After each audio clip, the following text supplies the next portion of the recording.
The World Equestrian Games, commonly referred to as WEG, have only been a part of our world and culture for approximately 21 years. The first games were held in Stockholm, Sweden in 1990. There were only 6 disciplines: jumping, dressage, eventing, driving, endurance, and vaulting. Whereas in today's games, they have added 2 more disciplines: paradressage and reining.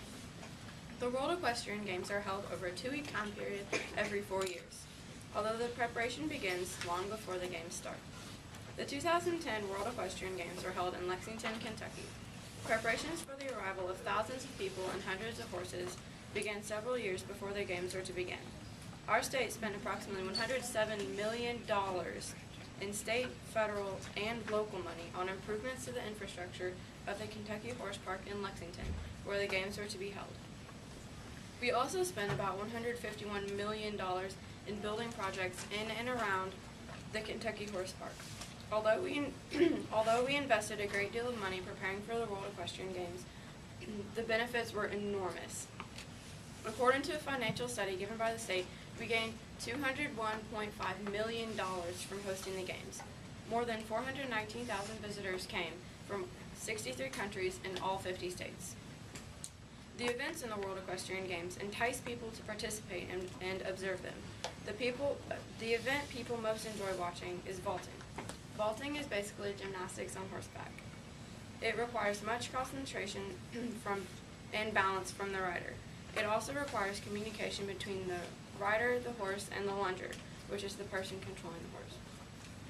Vaulting can be an individual, pair, or team event. Another popular event in the games is jumping. It is also referred to as show jumping or stadium jumping. Another event that is held at the World Equestrian Games is paradressage. This is an event for disabled riders. Paradressage is very similar to the able-bodied dressage, but it allows more and more disabled riders to compete at an international level. You might be asking how the horses that compete in the games get to the United States from other countries.